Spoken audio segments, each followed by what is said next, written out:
Good morning to all of you. Welcome back my YouTube channel. आप सब कैसे हैं? उम्मीद है कि आप सब भी बढ़िया होंगे और आप सबकी पढ़ाई अच्छे से चल रही होगी। मॉर्निंग 4 बजे से मेरी सुबह हो गई थी और सुबह उठने के बाद आप लोग जानते ही हैं कि सबसे पहले मैं अपनी स्टडी करती हूँ। आज के इस सेशन में मैं सबसे पहले बात करने वाली हूँ कि मैं अभी किस एग्ज़ाम की तैयारी कर रही हूँ और इस एग्ज़ाम के लिए मैं कौन से सोर्सेज फॉलो कर रही हूँ। तो आप लोग वीडियो को लास्ट तक ज़रूर देखिएगा, आपके सारे डाउट क्लियर हो जाएंगे। मैं अभी मेन यूपी टीजीटी एग्ज़ाम और बीपीएससी टीआरई 4 एग्ज़ाम को टारगेट करके अपनी पढ़ाई को कर रही हूँ।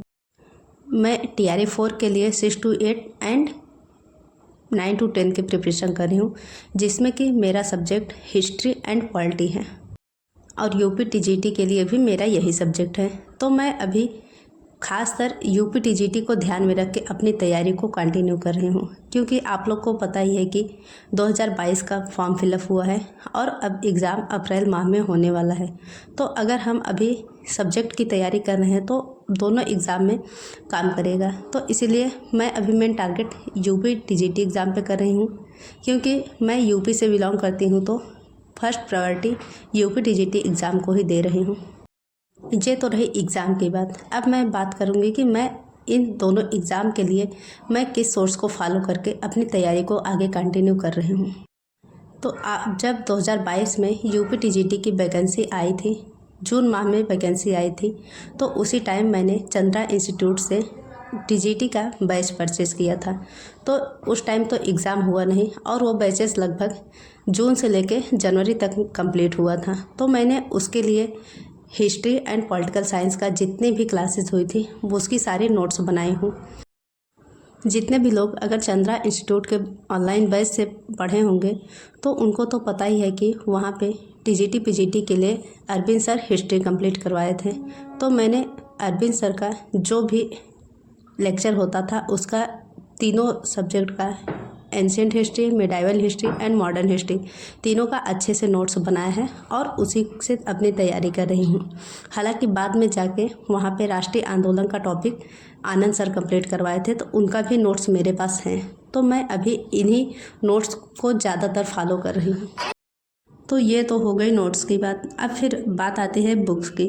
तो मैंने जैसे कि अपनी एक बुक लिस्ट की वीडियो बना के शेयर किया था, तो उस पर बहुत सारे लोग कमेंट किए थे कि प्राचीन इतिहास की जो सौरभ चौबे की बुक है वो सही नहीं है। तो मैं आप लोग को क्लियर कर देती हूँ कि मैं अभी मेन उस बुक को नहीं फॉलो कर रही हूँ, क्योंकि मेरे पास प्राचीन इतिहास का हैंड रिटन नोट्स है और घटना चक्र की बुक है जिसमें कि सारे PYQs दिए गए हैं। तो मैं अभी इन्हीं दो सोर्सेज को अच्छे से फॉलो कर रही हूँ। ये तो हो गई थियरी की बात। अब मैं बात करती हूँ MCQ के लिए। तो MCQ के लिए जैसे मैंने पहले भी आप लोगों को बताया है कि मैंने अभी अरविंद सर का एक DBC बैच ज्वाइन किया है। जितने भी लोग अगर अरविंद सर को फॉलो कर रहे होंगे तो उनको पता ही है कि DBC बैच की खासियत क्या है। तो मैं अभी ऑनलाइन के माध्यम से उनसे जुड़ी हुई हूँ और अपनी आगे की तैयारी कंटिन्यू कर रही हूँ।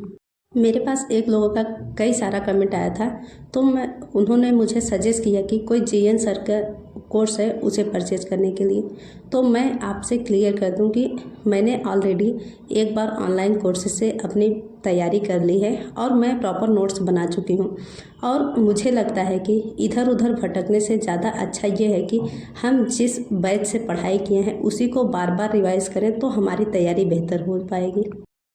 ज़रूरी नहीं है कि हम सबका बैच ही परचेज कर लें तो हमारी तैयारी अच्छी हो जाएगी। हम चाहे जिसका भी बैच परचेज करके पढ़ाई कर रहे हों, अगर उनका कंटेंट अच्छा है तो एक बार बैच परचेज करने से हमारी तैयारी ठीक हो जाती है, लेकिन उसके बाद ज़रूरत होती है कि हमें उसी चीज़ को बार बार रिवाइज़ करने की। ज़रूरी नहीं है कि सबका बैच परचेज कर लें तो हम अपना एग्ज़ाम क्वालिफाई कर लेंगे। सबसे ज़्यादा ज़रूरी ये होता है कि हम चीज़ें कितने ज़्यादा रिवाइज़ कर पा रहे हैं, क्योंकि जितना ज़्यादा हम रिवाइज़ करेंगे उतना ही ज़्यादा हमारे लिए सही है। ज़रूरी नहीं है कि हम इधर उधर भटक के सबका बैच ही परचेज करें तो हमारा एग्ज़ाम क्वालिफाई हो जाएगा। हमें एक सोर्स को फॉलो करके अच्छे से उसे बार बार रिवाइज़ करके और प्रैक्टिस सेट लगाते रहें और क्वेश्चन प्रैक्टिस करते रहें। ये हमारे लिए सबसे ज़्यादा ज़रूरी है। क्योंकि अब एग्ज़ाम में पूरा 3 महीने का टाइम बचा हुआ है। तो इस टाइम तो अगर नया बैच परचेज करते हैं तो उसका पूरा सिलेबस कंप्लीट करने में ही 2-2.5 महीने बीत जाएंगे, तो हमारे पास उतना टाइम नहीं बचेगा। अब ज़रूरत है कि अगर हम पहले से ही किसी बैच से पढ़ाई किए हैं या जो भी नोट्स हमारे पास है, हम उसी को मल्टीपल रिवीज़न करें तो हमारी तैयारी बेहतर हो पाएगी। तो हिस्ट्री के लिए तो मैं ऐसे ही तैयारी कर रही हूँ कि ancient, medieval and modern history की तीनों की अच्छे नोट्स बना ली है और उसी को बार बार रिवाइज कर रही हूँ और घटना चक्र बुक से प्रैक्टिस कर रही हूँ। ये तो हो गई हिस्ट्री की बात। अब मैं बात करती हूँ पॉलिटिकल साइंस की। तो पॉलिटिकल साइंस के लिए मैंने जो 2022 में बैच परचेज किया था उसका मेरे पास पूरा प्रॉपर नोट्स बना पड़ा है और मुझे लग रहा था कि कुछ चीज़ें उसमें छूट रही हैं, तो मैंने उसके लिए अरविंद सर के ऐप से उनका पॉलिटिकल साइंस का जो नोट्स है उसे परचेज़ कर लिया है, जो कि हैंड रिटन नोट्स है। तो पॉलिटिकल साइंस के लिए अभी इन्हीं सोर्स को फॉलो कर रही हूँ। और जब मैंने बैच परचेज किया था तो उस टाइम मैं पॉलिटी का नोट्स बनाई थी, लेकिन मुझे ऐसा लग रहा था कि उस नोट्स में कुछ कमी रह गई। तो मैं अभी यूट्यूब चैनल से, जो कि करण चौधरी सर हैं, जो पॉलिटी के महान टीचर माने जाते हैं, तो उन्हें का एक प्लेलिस्ट है, मैं उससे पूरा अपना इंडियन पॉलिटी कंप्लीट कर रही हूँ और अपना एक नया नोट्स बना रही हूँ। तो यही सारे सोर्स हैं जिससे मैं अभी अपनी तैयारी आगे की कंटिन्यू कर रही हूँ। उम्मीद है कि आपको सारी चीज़ें अच्छे से क्लियर हुई होंगी कि मैं अपनी तैयारी किस सोर्स को फॉलो करके कर रही हूँ। इसके बाद भी अगर आप लोगों का कोई डाउट हो तो आप लोग कमेंट करके पूछ सकते हैं। और एक लोगों का कमेंट मेरे पास आया था कि आप ऑफलाइन कोचिंग कर लीजिए। देखिए, मैं एक हाउसवाइफ हूँ और मेरे पास 2 छोटे बच्चे हैं, तो मेरे पास ऐसी पॉसिबिलिटी नहीं है कि मैं ऑफलाइन कोचिंग कर सकूँ। ऐसी सलाह देने के लिए आपका बहुत बहुत धन्यवाद, लेकिन मेरी प्रॉब्लम आप समझ सकते हैं कि मैं इसीलिए अभी अपने सेल्फ स्टडी पे ज़्यादा फोकस कर रही हूँ। मुझे ऐसा लगता है कि ज़रूरी नहीं है कि हम बहुत सारा सोर्स इकट्ठा कर लें, उससे हमारी तैयारी हो जाएगी। ज़रूरी है कि हमारे पास लिमिटेड ही सोर्स हो और उसका मल्टीपल रिवीजन हम जितना ज़्यादा कर पाएंगे उतनी ही ज़्यादा हमारी तैयारी बेहतर होगी। तो इसीलिए अभी मैं ज़्यादा फोकस सेल्फ स्टडी पे कर रही हूँ, क्योंकि अभी का जो टाइम है, अगर ये टाइम हमारे हाथ से एक बार निकल गया तो फिर दोबारा वैकेंसी आने में 4-5 साल का टाइम आराम से निकल जाएगा। तो इसीलिए ज़रूरी है कि अभी जो भी टाइम है इसमें बिना भटके हमारे पास जो भी सोर्सेस हैं हम उसी को फॉलो करके अपनी तैयारी बस कंटिन्यू आगे करते रहें।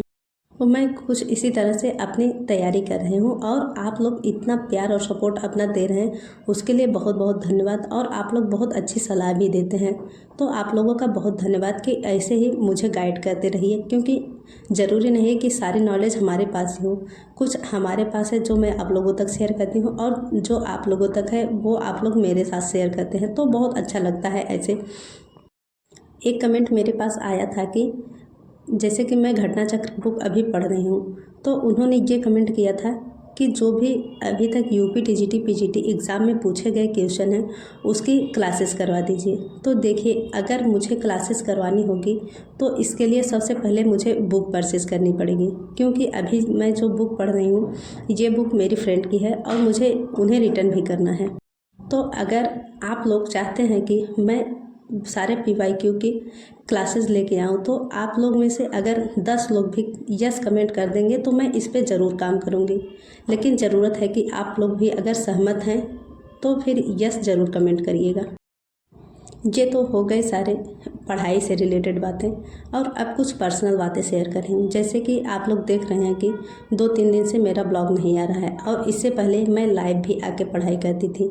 तो इस टाइम लाइव न आने और ब्लॉग न आने का मेरा मेन रीज़न ये है कि 2-3 दिन से मुझे भी फीवर की प्रॉब्लम चल रही है, और इस टाइम ठंडियों के मौसम में अगर एक बार कोल्ड फीवर हो जाता है तो उसे ठीक होने में लगभग हफ्ते 10 दिन निकल ही जाते हैं। तो वही प्रॉब्लम मेरे साथ भी चल रही है। और ये ब्लॉग 23 दिसंबर का है, जिस दिन मेरी बेटी का बर्थडे था। तो उस दिन तो दिन में पढ़ाई जब किए थे तो फिर ब्लॉग बना लिए थे। हालांकि इस बीच ऐसा नहीं है कि मेरी पढ़ाई एकदम से स्टॉप है, पढ़ाई मैं कर रही हूँ, लेकिन जिस टाइम टेबल से मैं पहले पढ़ाई करती थी वो टाइम टेबल फॉलो करने में थोड़ी सी प्रॉब्लम हो रही है, क्योंकि आप लोग समझ सकते हैं कि अगर स्वास्थ्य की प्रॉब्लम रहती है तो फिर टाइम से सब कुछ फॉलो करना थोड़ा सा मुश्किल हो जाता है। और आज 2 दिन से बेटे को भी कोल्ड और फीवर की प्रॉब्लम हो गई है।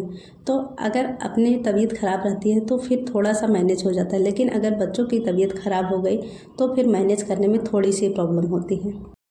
तो बस ब्लॉग न आने का मेन रीज़न यही है कि ऐसा नहीं है कि मैं पढ़ाई नहीं कर रही हूँ, पढ़ाई तो मेरी कंटिन्यू चल ही रही है, लेकिन बस जिस तरह से पहले चल रही थी थोड़ा सा टाइम टेबल में बदलाव हुआ है। कोशिश करूँगी कि आगे इसे कंटिन्यू कर पाऊँ।